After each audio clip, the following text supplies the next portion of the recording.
One member of the family with a gun pointing at somebody saying, "What are you doing in the Ponderosa? I will never stand next to him. Never."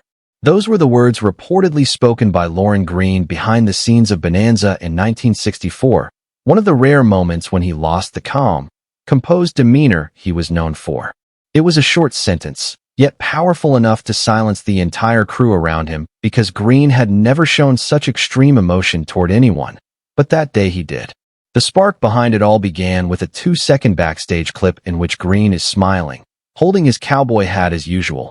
But the instant a certain figure enters the frame, his smile collapses, and he turns his face away, cold and guarded, as if standing even a little closer to that person could shatter the career he had built. That tension wasn't directed at just one person, and the number was far greater than most people think. One was rumored to be gay, dangerous enough to be kept far from a man forced to uphold the straight, all-American Western hero image. Another held artistic beliefs so radically different that every script meeting became a silent battlefield. And then there was the young rising star, so talented and so bright that his very presence was enough to make Greene feel uneasy. So who was the person Lorne Greene despised so much that he would turn away in the middle of the set? What could make the gentle father figure of Bonanza turn to stone? And what hidden truth of Hollywood forced him to live in constant caution? The first name on the list of people Lorne Greene could never stand was Pernell Roberts, the lone rebel who dared to challenge him directly on set. Midway through season 5 of Bonanza, when Hollywood believed the show had finally reached stability, a script meeting took place under suffocating tension, so heavy it felt capable of freezing every emotion in the room. The space was small, sealed off, pale fluorescent lights washing over stacks of freshly printed scripts as everyone sat in silence, sensing that this day would mark a turning point they could never undo. Pernell Roberts walked in with a face carved from stone, slammed his script onto the table, the crack echoing through the stillness, then straightened, scanned each face, and said the one thing the network feared most. "Bonanza is turning people into hollow symbols, and I won't perform fake philosophy." His words struck like a blade. Roberts was the only actor courageous enough to publicly criticize the show as unrealistic and hollow, arguing that it shaped characters into moral icons instead of real human beings. He wanted depth, internal conflict, and Adam Cartwright written as a complex character rather than a picture-perfect hero. Slowly, the room turned to Lorne Greene, the embodiment of tradition and stability. Greene sat upright, hands interlocked, closed his eyes for exactly 1 second, then opened them with calm as hard as iron, and said quietly that Bonanza wasn't philosophy. It was telling the story the audience needed. There was no shouting, no argument, but his voice carried the weight of someone holding the entire production together by sheer will. People later said a cold, invisible draft swept through the room, the first crack in a bridge that would never be repaired. Roberts pressed his lips together, pointed again at the script, and said that if the character wasn't treated like a real human being, he had no reason to stay. From that day forward, the atmosphere changed completely. Roberts began walking out during filming whenever he felt a line was shallow, the sound of the door slamming each time, like punctuation in a relationship quietly breaking apart. Greene never said a word, always turning away when Roberts approached, not out of hatred, but restraint. The crew split into camps, one backing artistic evolution and realism, the other standing behind Greene to protect stability, discipline, and the formula that kept millions watching. Roberts once muttered that he wanted characters to live, while they wanted them to stand still like statues. Greene responded with silence, not agreement or contempt, but the quiet of a man trying to keep the house standing while someone else wanted to rebuild it.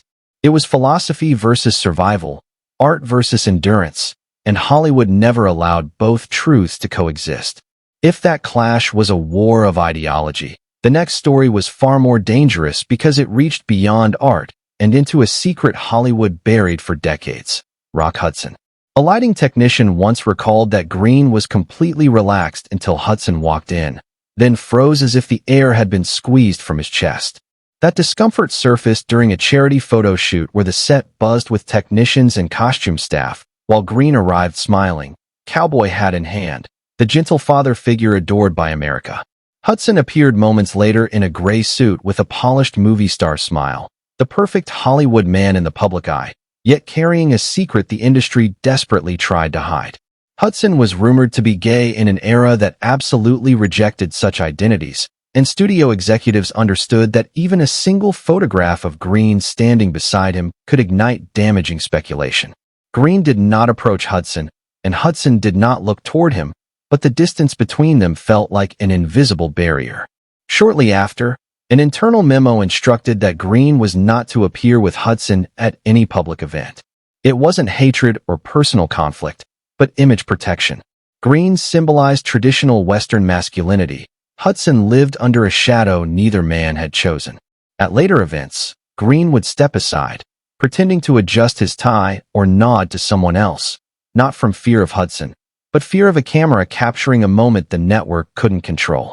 Rumors followed, but those close to Greene insisted he didn't hate Hudson.